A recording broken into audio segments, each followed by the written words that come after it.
Hi, I'm Glenn Simpson, and I have collected comics for over 40 years. And what I've learned is that people who like comics like looking at other people's comics over the internet. So I'm showing off my collection. We're going one box at a time. Today we're doing box number 6. It's Mother's Day. I've got a mother of a collection. Let's roll.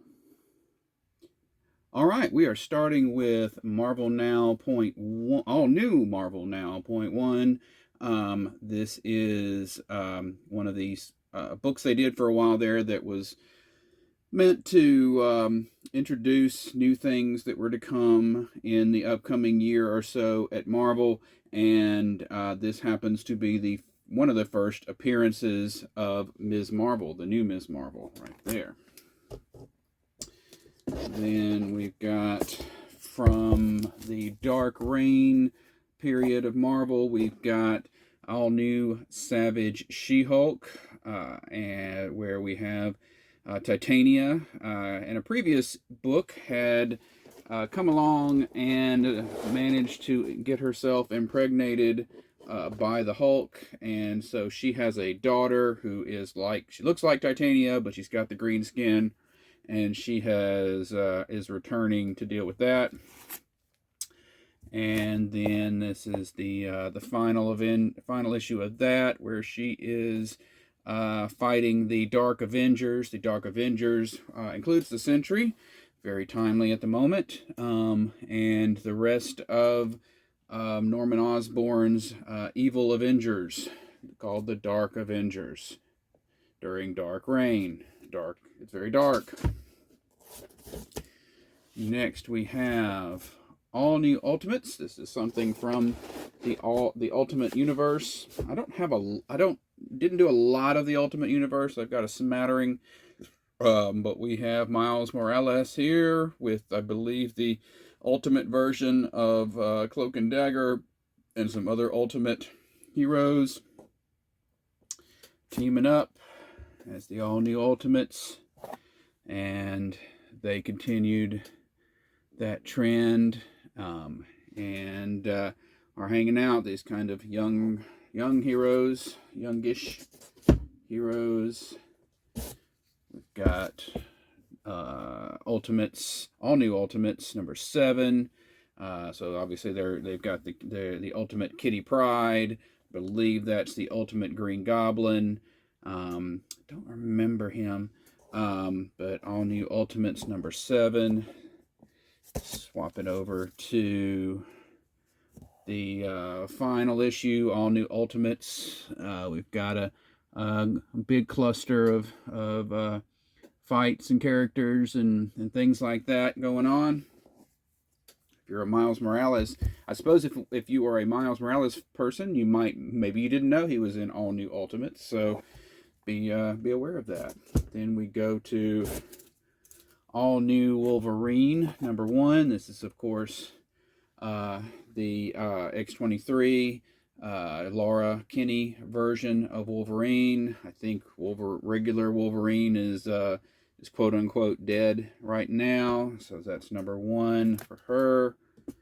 And we've got number 2, which is anything with a red dot is expensive for one reason or another, and I believe this is the first appearance of Gabby, aka Honey Badger, aka Scout, and we've got that one. And then we go to all new Wolverine number 3, continuing that storyline where Laura is finding out that she herself has been cloned, which is of course where Gabby comes from.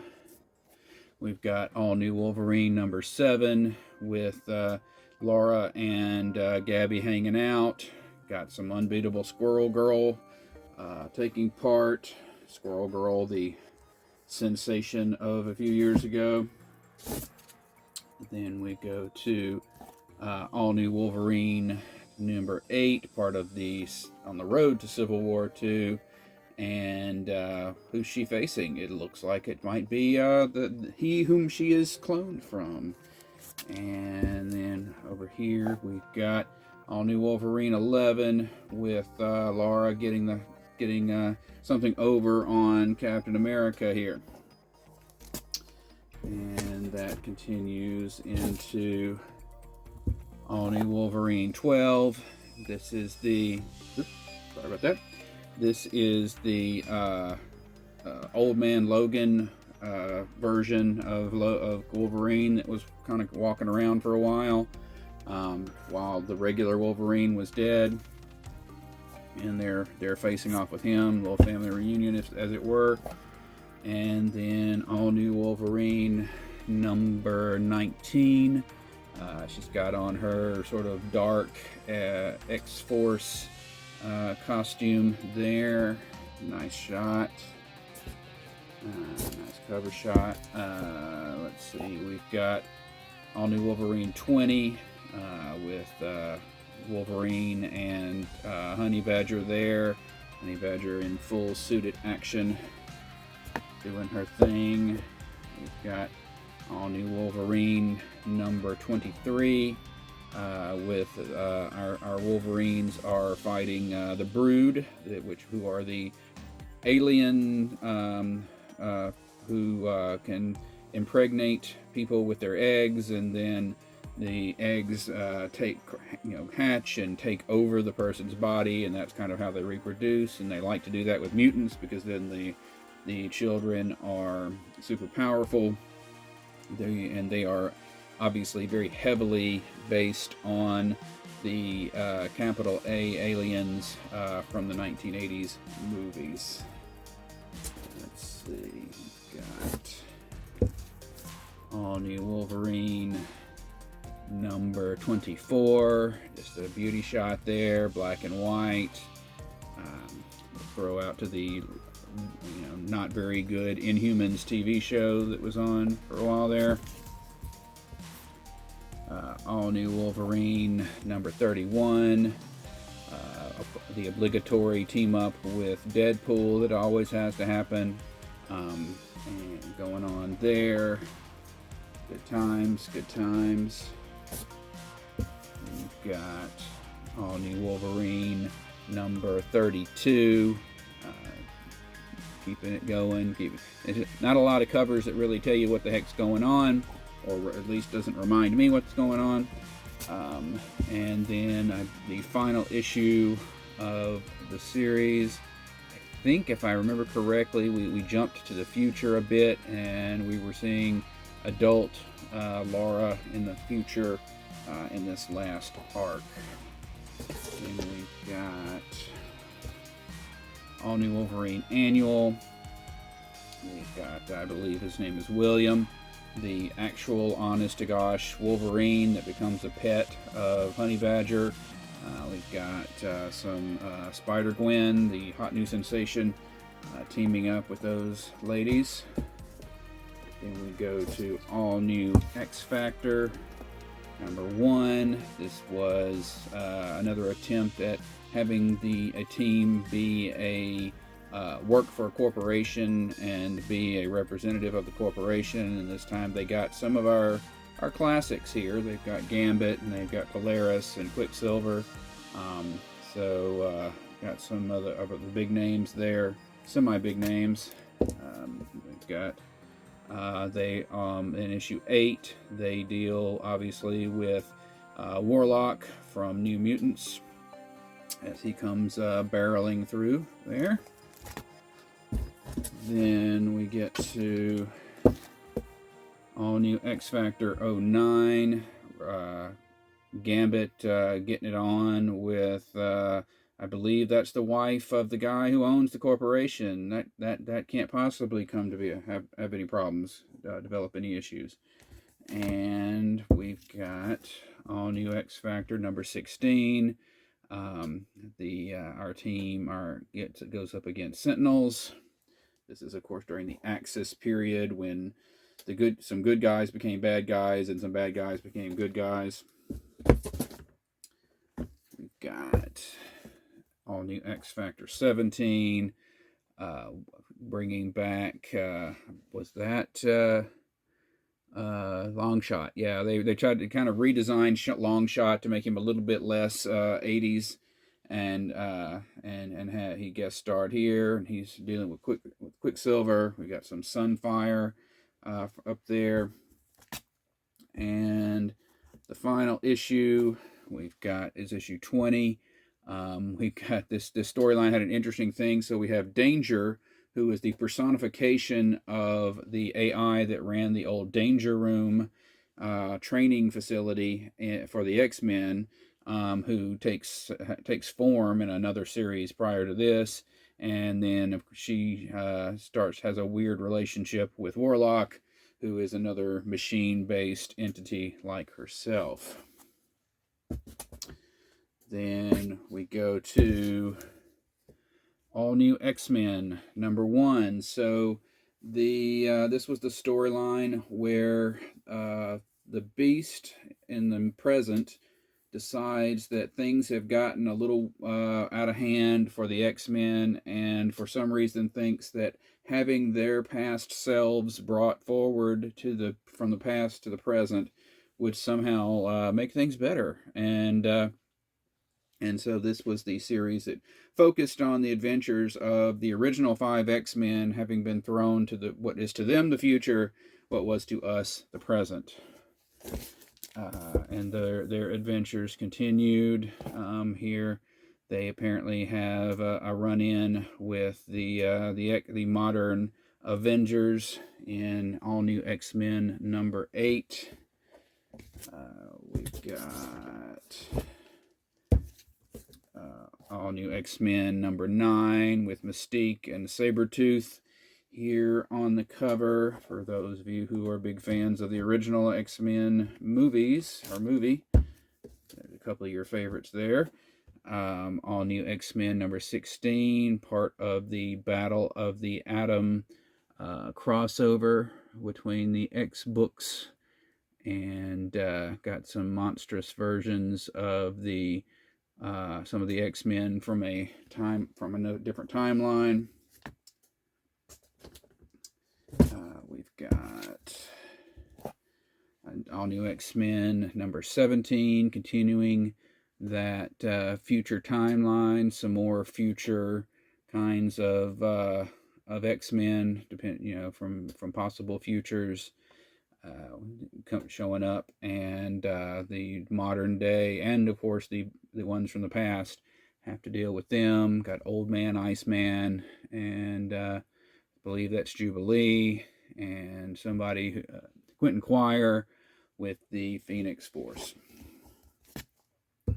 When we jump to All New X-Men #24, the trial of Jean Grey. So basically Jean Grey gets put under trial for just being the host of the Phoenix Force, and we once again the X-Men have to get her out of trouble with the Galactic Forces. We've got Gladiator, who is the head of the alien Shi'ar or Shi'ar Imperial force there, going up against, he's basically a Superman clone, going up against the All New X-Men.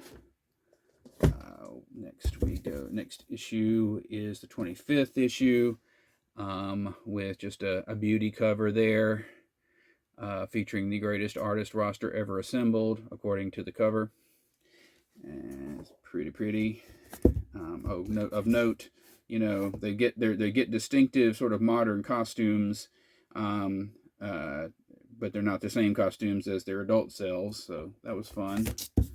And we go to All New X-Men #32.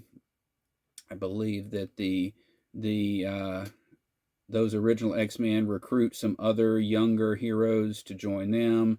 So X-23 and Miles Morales and Kitty Pryde are now hanging out with those young versions of the original X-Men.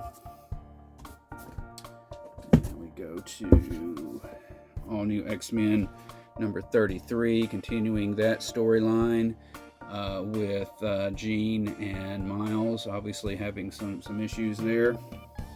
Now, of note, this is written by Bendis, and Bendis created Miles Morales, so just he's keeping his favorite character there around. And then the culmination of All New X-Men, although this was not the end of, they didn't go back to the past or anything yet, they just had some sort of creative change. Let's see, let's remember that, we'll remember that in a second. We've got, for that series, we've got an annual, I forget this mutant's name, but she was able to, she had various time-based powers and was able to travel back in time, stop time, do things with time, that sort of thing. We've got this Monsters Unleashed special for All New X-Men. Basically, they, in each issue, the various parties within the Marvel Universe deal with a different kind of kaiju, and that would all wind up showing up together in the upcoming Monsters Unleashed series. Then that takes us to the All New X-Men number 2, or number 1, volume 2, number 1, with a different writer. So hey, we have a different writer, so let's change the number. Let's go back to number 1, and we got our sort of modern looking new X-Men with a smattering of the originals in there, the young originals, with some modern mutants along with them, including the ever always popular X-23, new Wolverine, all new Wolverine, as we saw earlier. We've got the guys going against one of their classics, Blob, alongside their new younger compatriots. We've got all new X-Men number 6. I forget who is that they're fighting. I don't remember, but you've got some again, the whole team. We've got including Angel with his new fiery wings that he got from one of the previous crossovers. That was the main thing. Every time somebody talked about sending them back to the past, I was like, well, what are we going to do about old fire wings there? Because he's going to notice. Other people are going to notice. We've got the Apocalypse Wars. Every X-Men book kind of dealt with Apocalypse that month. All new X-Men 11 here. And of course, this is what the guy they call Genesis, who was sort of the young offspring of Apocalypse. We've got All New X-Men 15, dealing with Magic with a K and the Dark Child. I believe this was, so going back to Magic again, M-A-G-I-K, Alanya Rasputin. She went into that Belasco limbo dimension and learned magic, grew up, and came back out. If I remember correctly, there were all kinds of different timelines in that, and there was one where she never came back and just stayed and became, a critter. And this is actually a Nightcrawler who has been transformed as part of that storyline. Not our main, 616 Nightcrawler, if you will, but another one. Hang on. Then we've got All New X-Men 16. This character, I like. I don't remember what they were calling her here. Later on, I think they started calling her Temper, which I think is a great name because she can do cold and heat. And you talk about tempering steel, you expose steel to both cold and heat. And so I think that's a cool name. That's a very clever name for somebody that can do both. I think she just went by her whatever, Edie, I think is her name, most of the time in here. And she is dealing with that crazy Yanya Rasputin. And then we get to the end of this series. We are going, I think this goes into, there is a one shot called X-Terminators that we will show, whenever we get to it, that resolves, or not a one shot, it was a mini series, that it resolves how do the young X-Men get back to the past, and how do we not, how did they not change history, and all that kind of thing. Then we go to All New X-Men Annual #1. Again, Edie she's trying to study with all this stuff, crazy stuff going on. How is she supposed to study with all of that going on? We've got all new X-Men special, The Arms of the Octopus, part 1 of 3. So this was a 3-part crossover. There was one that was a special for all 3 of them. And I think it was Nova and the Superior Spider-Man were the other 2 parts. I'm sorry. Totally Awesome Hulk and Superior Spider-Man and All New X-Men having a 3-way crossover there. We've got All Out Avengers. So the premise here was the beginning of each story was things were already happening, like you were in the middle of the fight that was going on, and this was meant to be kind of a throwback to the 70s and 80s when you would just buy a comic off the newsstand and things would already be happening, and you didn't have access to back issues. You just had to jump on and figure out what was going on. But we have the characters themselves going, wait, how did we get here? I don't remember starting this fight. And eventually we find out what's going on. And that's actually a part of the story that's going on.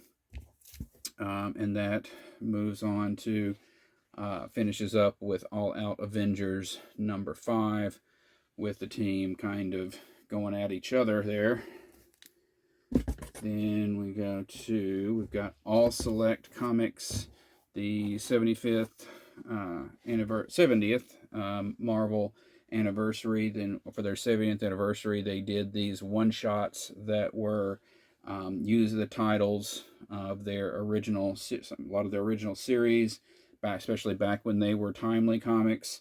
And there would be a new story featuring the old characters with a reprint from the old series in the back. And so All Select is one of those. Then we go to All-Star Batman, not to be confused with All-Star Batman and Robin the Boy Wonder. This is written by Scott Snyder and was kind of just a rebirth era, additional Batman book, although I seem to recall there's some things that happen in here that I feel like they never went back to. I think, and so I'm not exactly sure how quote-unquote canon this is, but it was during the DC rebirth period. But yes, All-Star Batman with art by John Romita Jr., who had recently come over to DC, left Marvel to come over to DC. And Batman is in All-Star Batman #4. He continues to deal with Penguin and Two-Face and some other of his classic villains there. We've got DC Rebirths, All-Star Batman #5. Again, Batman going up against Two-Face. Art by John Romita Jr. Good stuff. We jumped to issue #8. Still being written by Snyder. Just a different crossover or different arc here. Ends of the Earth. Different artists. Looks like a Mad Hatter is the villain there. You can always tell because people have first of all, you can tell when people are just all generally sort of wearing hats that don't make any sense, but also that's the classic artwork from Alice in Wonderland, has that measurement tag on the rim of the hat. Then we go to, that continues in All-Star Batman #9. And we got some artwork by Jock, whom I believe passed away a couple of years ago. Was that him? Maybe not. No, I'm thinking of John Paul Leon. So I don't know if Jock's still around or not. But Jock's not one of my favorite artists. I just kind of muddy. You can tell me that I'm a dummy in the comments. And then the final issue of All-Star Batman, #14, which is number 14. We've got Batman dealing with some what looks like pirate stuff. and at least ex-pirate stuff. So got that done. Now, I have here the sort of trade of All-Star Batman and Robin, the Boy Wonder. I'll tell you my policy on trades here in what we're showing off is I ran out of room. Well, first of all, in general, if stuff's just expensive, or maybe I just didn't want to get it in single issues, I don't always. Sometimes I'll get the trade, and those are mostly on bookshelves in another room. But then those bookshelves got full, so my new policy was if it was something where the entire book only contained issues from one series, and it was a series that I already mostly had some other copy of, then I would bag it up and stick it in here at the books just to make room on the bookshelves for other things. So that's why that's there. But then I do have the individual issue, because it wasn't included in that, of number 10. This is the issue that came out, and there was a recall because the book contains a lot of blacked out expletives, and the way it was created was they actually printed the expletives and then they blacked them out. But on the first print run, they blacked them out with a different type of ink than they had originally written the expletives. So if you looked really close, you could see the original expletives. So they had to recall those, get the stores to send them back. And so unfortunately I did not end up with one of those. I just have one of the reissues where you can't read the expletives. So that's what that is. So that's that. Then we have an item from the top loader box, All-Star Squadron, All-Star Comics, number 58. This was when All-Star Comics came back in the late 70s, and it's the first appearance of Power Girl. So that's always a beauty. It's got this shadow on it that's supposed to be there, but that always just looks to me like there's something wrong with the book. But that's supposed to be there. And I've got my copy of All-Star Comics number 58. Then we go to a little bundle of 59, continuing the storylines. They're fighting Brainwave in here, and we've got the Power Girl boob window, of course. That will come and go, and we go to All-Star Comics number 63, fighting with the JSA fighting Solomon Grundy. I always remember that from the Super Friends cartoon of the late 70s. You had that Solomon Grundy gonna get you.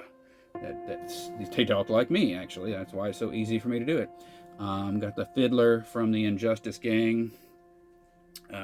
Still got a boob window. Something's gone wrong with Dr. Fate. Got Hawkman with that cloth mask that nobody likes. If you like the cloth mask, go ahead and comment. Let me know. Oop. Then we've got All-Star Comics 64. But it keeps saying with the Super Squad. So the Super Squad was Power Girl, Robin, and Star Spangled Kid, but it didn't really add up to much. I mean, they didn't do anything special by themselves. But this issue brings back the Shining Knight, who, if you were came along a little later and you're more familiar with the All-Star Squadron, the Shining Knight was a big character in that series. But they go back to the times of King Arthur. We've got the Golden Age Superman showing up in kind of, I think, was one of the earliest appearances where he was sort of visibly aged, and there was an he was an older Superman. In this one, he had shown up as the Earth 2 Superman over in Justice League, but they were like, "Oh, you're so identical," I think. So we actually got to see some aging on him in this one. At 64. Then we jump to 68 with the Psycho Pirate, well known from the original Crisis on Infinite Earths as the villain. You could be in the Superman movie if you want, if you try really hard. So we've got that fight going on. Then we've got some more kind of higher priced books. We've got the issue 69 is not the origin, but the kind of a original cameo of the Huntress, who was the daughter of the Earth 2 Batman and Catwoman, she has decided to become a hero on her own, and she is joining up with the Justice Society. We've got some Earth 2 Wonder Woman there, always a good thing. And then we go to 70, which this all revolved around a storyline dealing with the Star Spangled Kid, who was Sylvester Pemberton. He was one of the original 7 Soldiers of Victory, and in, I believe, Justice League of America 100, that particular JLA-JSA crossover, the two teams rescued the 7 Soldiers of Victory from having been tossed through time. So not much time had passed for him. He was still young, so he still sort of counted as a young adult hero there. And there was some issues with some other members of his family taking over the family money, and the Huntress and Wildcat and whatnot are there to help him out.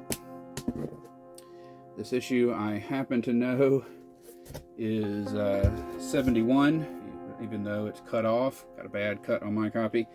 And we've got our team still dealing with the strike force and the issues around Star Spangled Kid. Of course, Starman would retire and give his equipment to the Star Spangled Kid to use, which would kind of boost his abilities. And the last issue of All-Star Comics is with the Full Justice Society, issue 74. It was a bigger issue.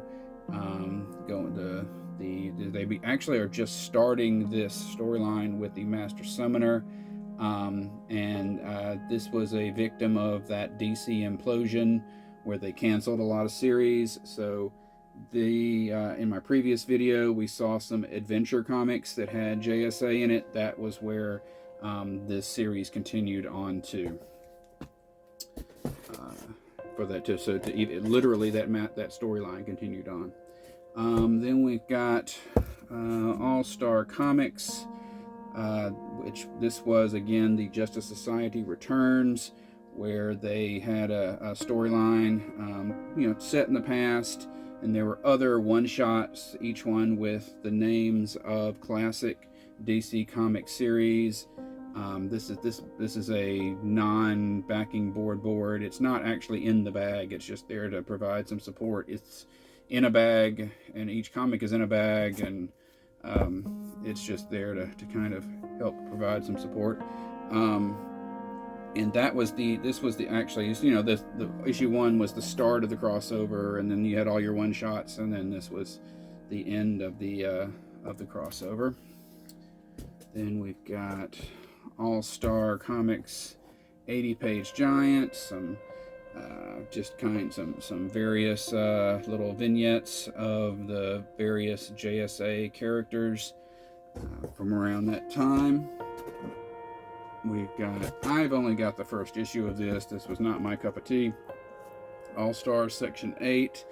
This was a series that focused on some side characters from the Hitman series that had run previously, including I think this guy's superhero name was Six Pack, and he was basically drunk all the time.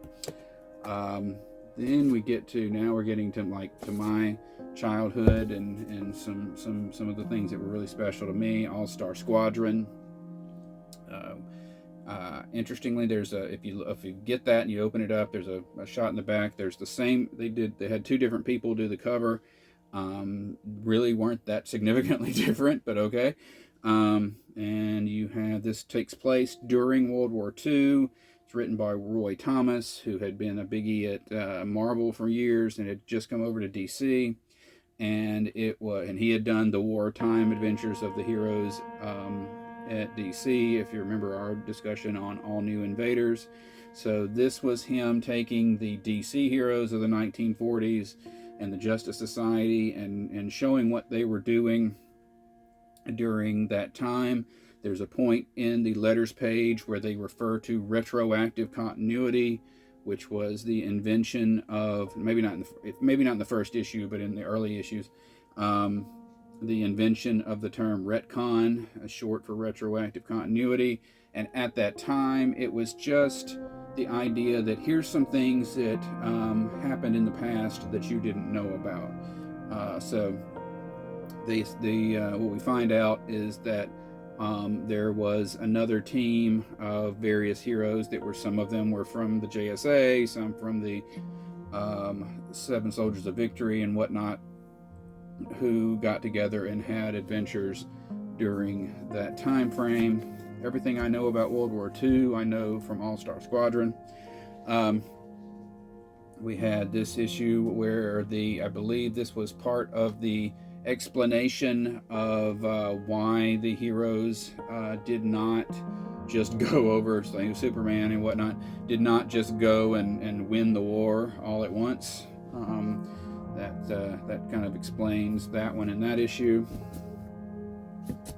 Then we've got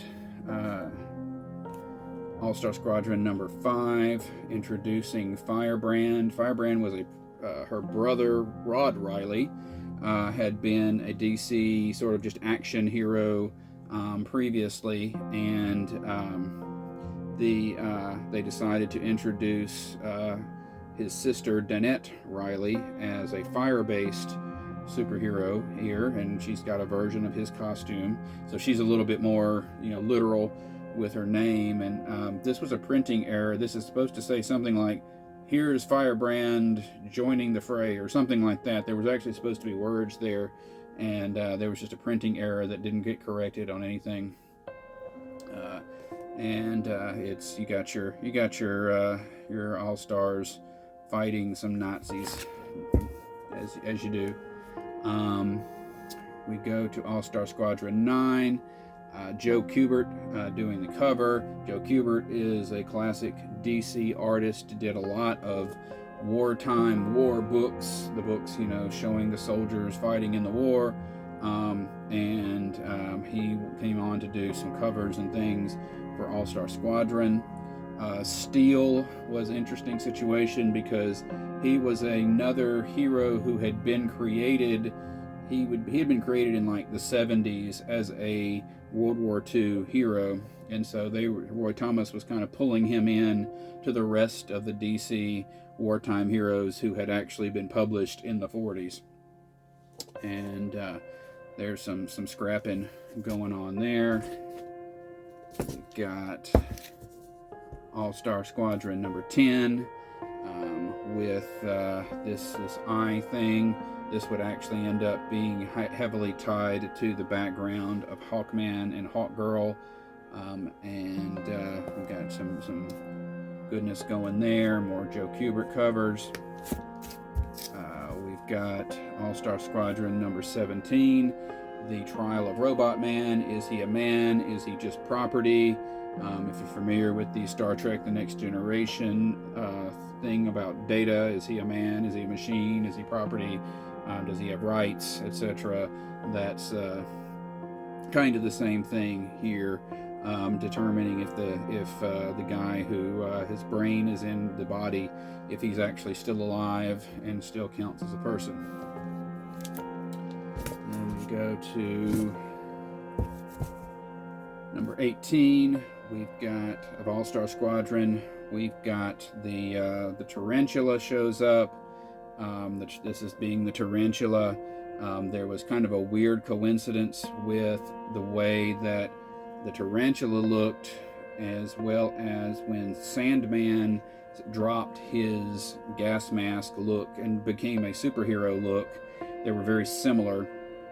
And so Roy Thomas, loving to try to, make things make sense, pulls those things together. And the villain from Valhalla is actually was a Sandman villain, one-time Sandman villain from the 1940s.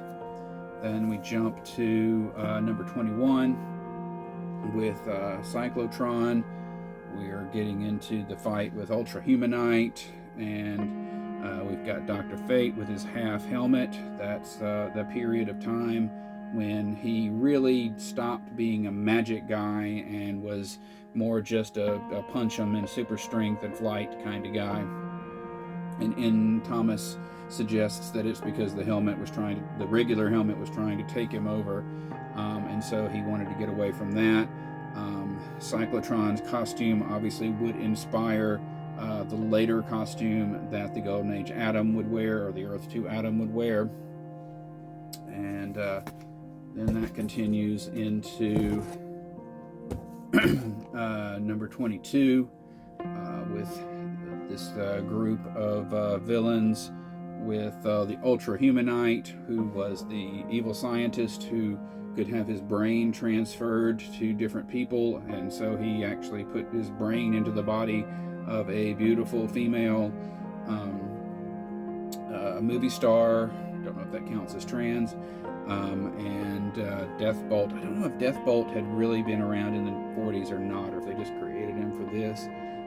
But you've got the All-Star Squadron dealing with him.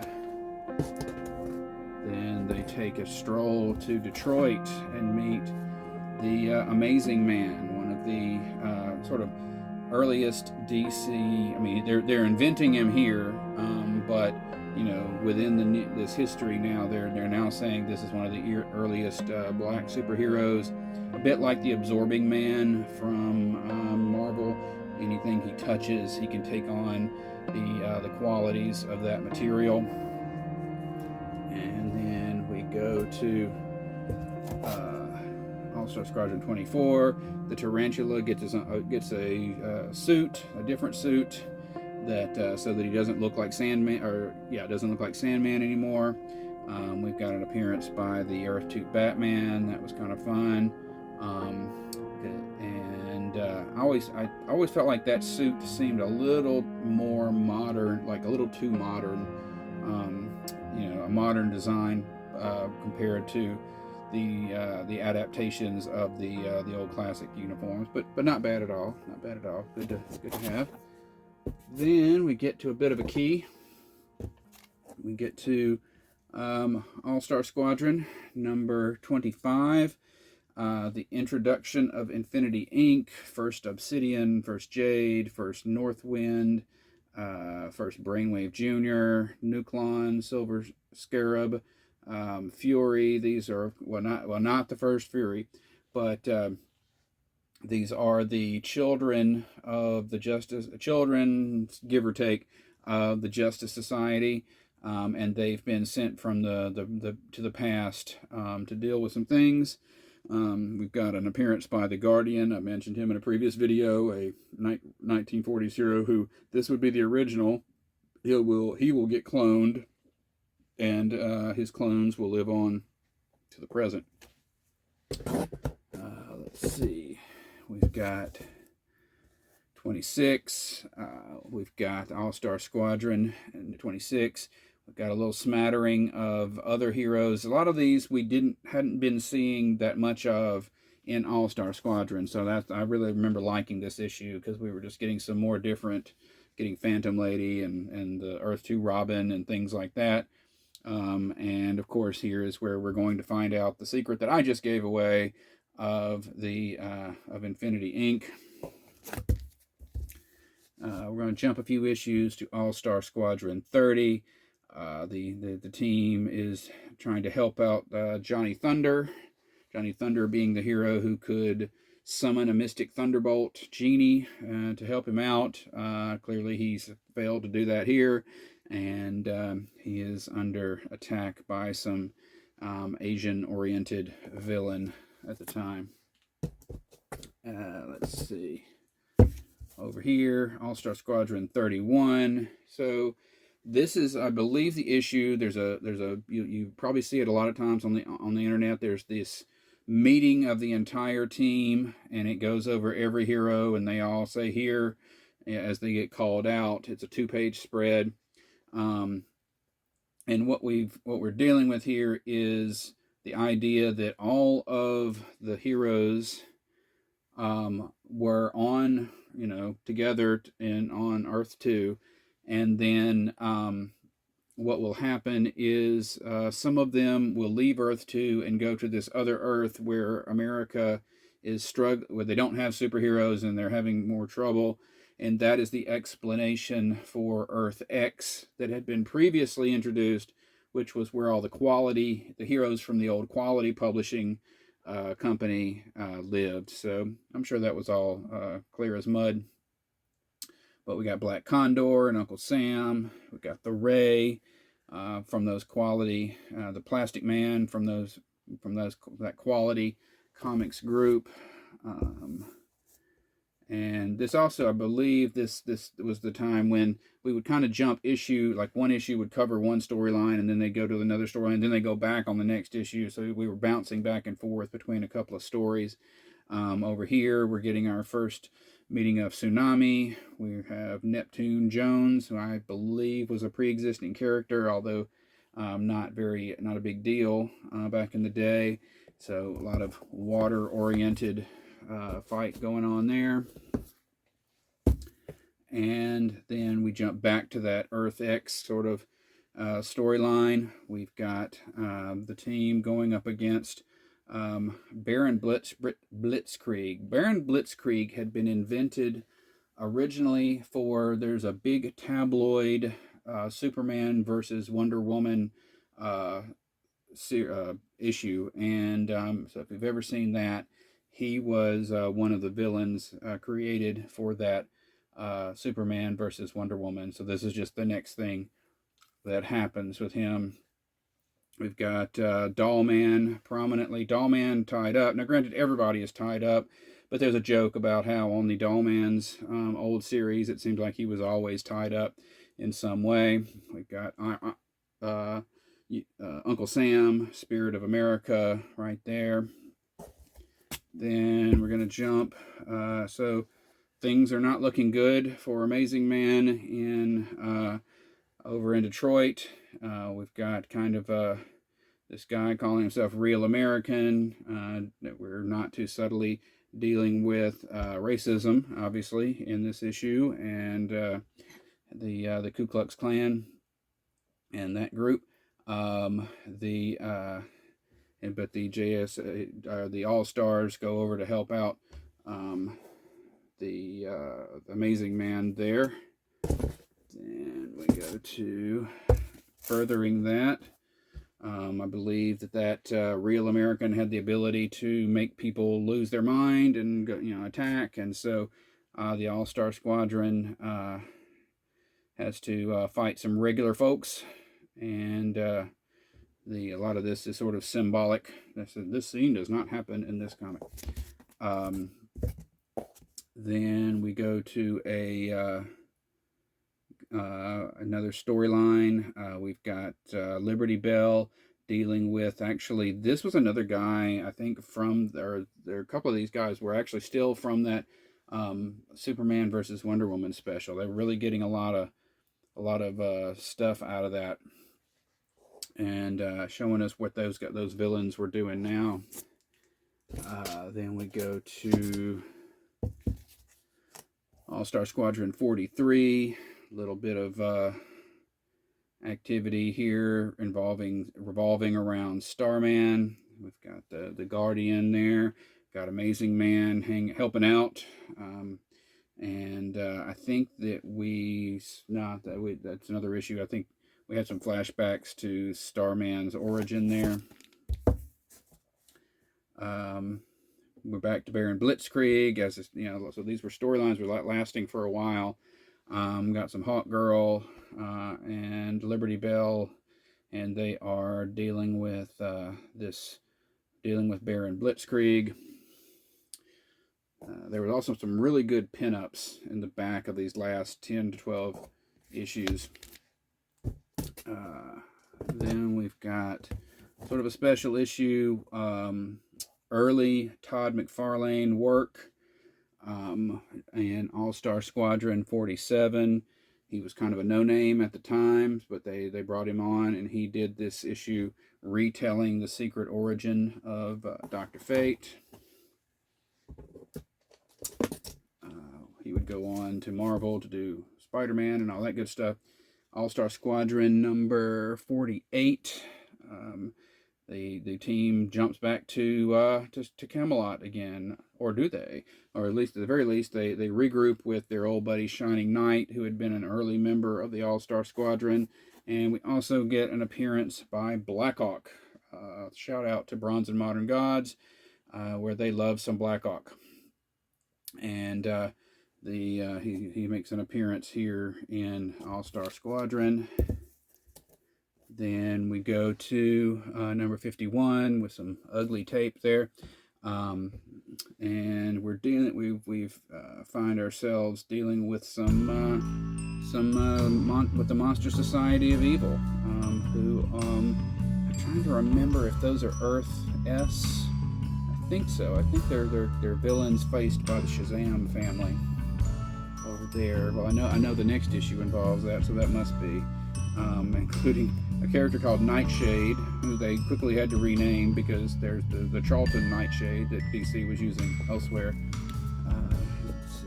And then, yes, so we've traveled to Earth S, which was the Earth where the Shazam characters lived, and in this version they were first active during the 1940s.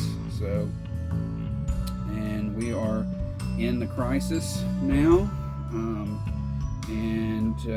So this is probably our first series that had actual major Crisis crossovers, and Shazam is dealing with some stuff with the Crisis there, Crisis on Infinite Earths.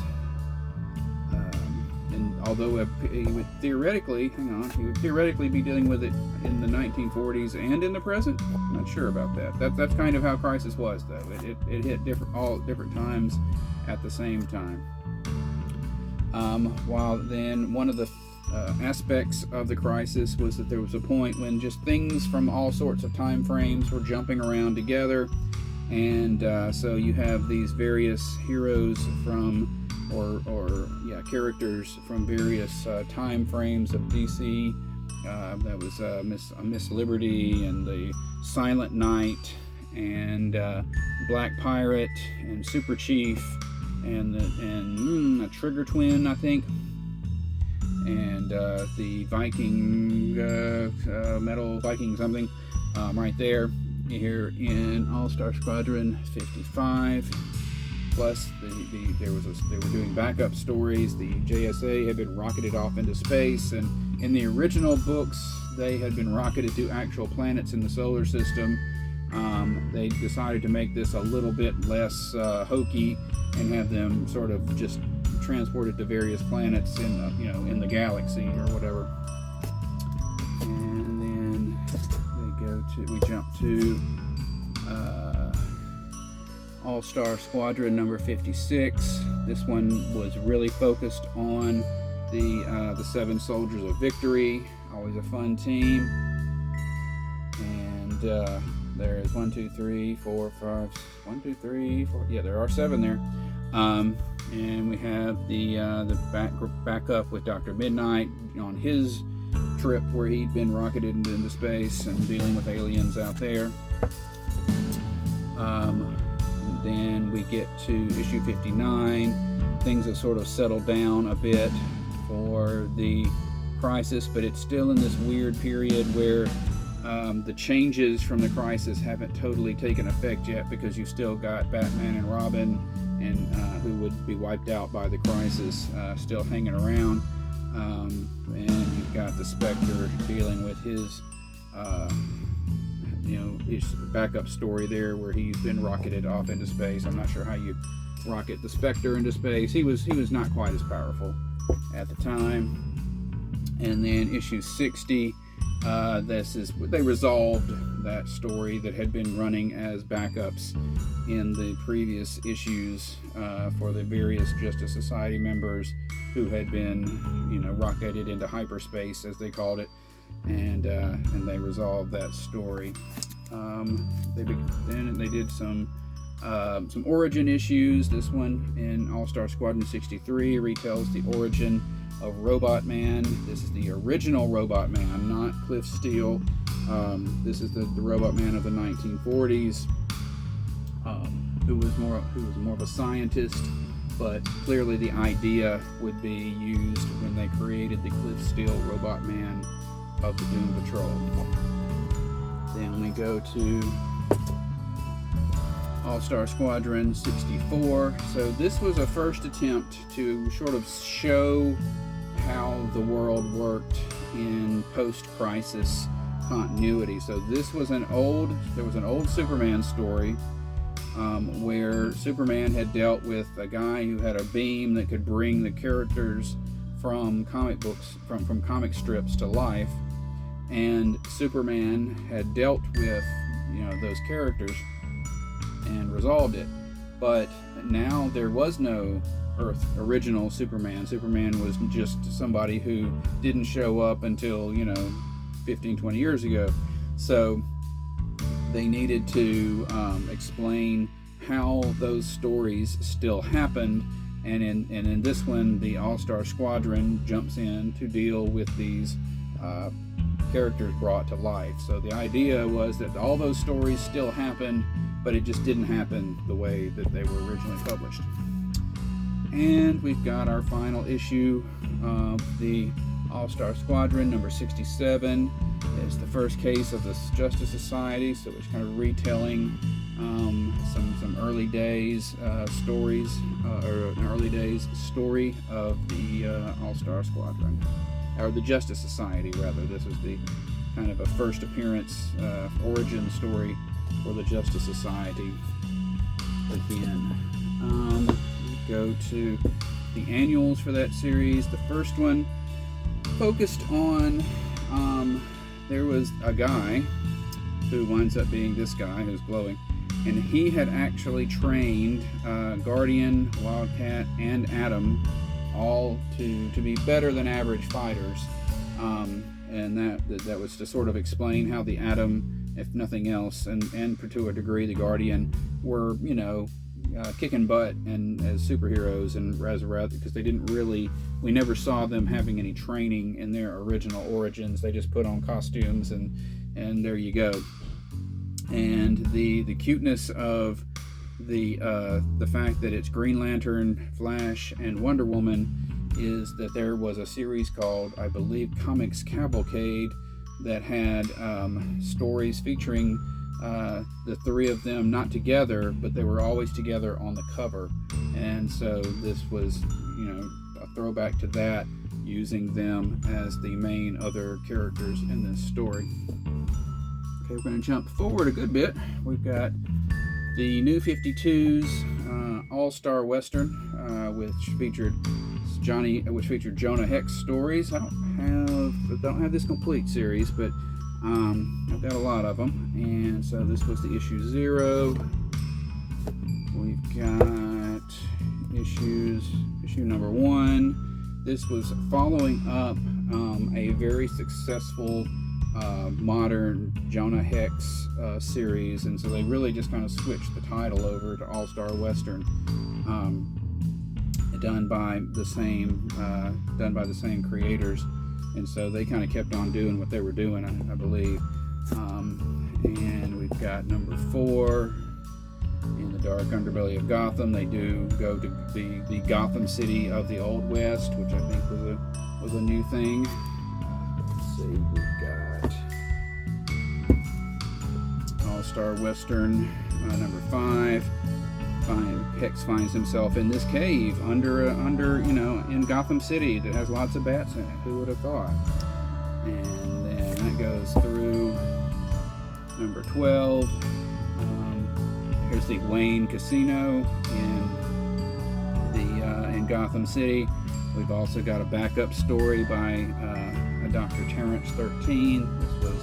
So there's a modern Dr. 13 who is a ghost hunter who's always trying to prove that the supernatural doesn't exist. And so the idea here is that there was an original one during the Old West times as well. Then we've got a little trade paperback here that contains several issues. Again, this was just cheaper to get, and it's in here because it collects just some issues of that series. And then we've got a few smattering issues. We've got number 17, still in Gotham. DC had brought back Stormwatch, which was one of Jim Lee's groups, and was using that name for a new team, and was suggesting here that team had been around for a while in various forms, and so was saying there was a Stormwatch during the Old West period. I've got issue 17 through 19, and this has got a fold-out cover.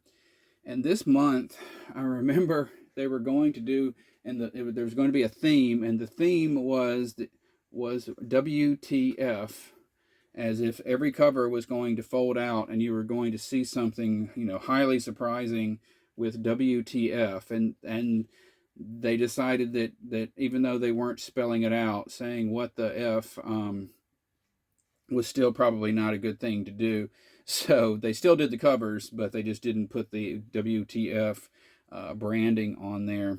And I believe the new lawman in town is Booster Gold, which would be WTF. Let's see, we've got just kind of a single issue I happen to have, All-Star Western number 29. I'm going to work on getting the rest of these, because at some point, Jonah Hex got pretty again. That's one thing I don't have information on. I'm assuming it happened in one of the preceding issues, but he is not scarred anymore. We've got number 31. He and his friend, who is a female gunfighter, get sent to a place with not a pretty place. We've got number 33. What was that? No, 31. 33. Painting the Town red. We've got 34. I think I just don't have these bagged together because there's only two of them, and I'm always worried if there's just two and they're thin, that somebody's going to miss the fact that there's two books in one bag, and down the road something happens to me, whatever. So I'm sometimes I bag them together, sometimes I don't. And I believe this was the last issue of that All-Star Western series. Then we've got another 70th anniversary. This one is All Winners. So All Winners was one of the post-war series, and you'll see some references to the All Winners Squad, which was a post-war superhero team at Timely Comics, which would become Marvel. This is the group that has the Whizzer, which, people have a problem with that name. I don't have a problem with it. I realize that it's a euphemism for peeing, but it's still a good name for a speedster as far as I'm concerned. Especially, when you've got a speedster who got his powers from an injection of mongoose blood. I mean, what are you going to do? But good stuff. We do have Bucky with a gun. In case this is one of those times where they admit there's no sense that Bucky would not have a gun running around in a war arena. Then we've got, now this one was interesting. All Winter Squad, Band of Heroes. So this is a mini-series in which I mentioned over at DC at All-Star Squadron, they came up with excuse for why the superheroes didn't just go and win the war. Over at Marvel, they kind of state, they could have, they did, they tried, they just weren't powerful enough. And there were a lot of these just costumed vigilante superheroes or heroes with very limited powers, and they get put into a squad and go over and try to fight. But the other thing that happened with this was, you see, this is part 1 of 8. This series came out during COVID-19, and it didn't sell very well or whatever. And so number 5 is not only the last issue I have, it's the last issue that exists. They never finished the series, and there was the cliffhangers and all kinds of stuff, so we don't know how that would have ended. So that's always going to be a mystery. We have this Alpha Big Time .1. Alpha was a kid, very, very, very powerful kid that Spider-Man stumbles along, and he sort of temporarily, he doesn't want to be a sidekick, but he's, Spider-Man is taking responsibility for him as he does, and that Alpha was around for a little while. Then we have Alpha Centurion, who was another kind of bit character in the Superman books for a while during the Triangle era, and he was an alternate hero in Metropolis during that time.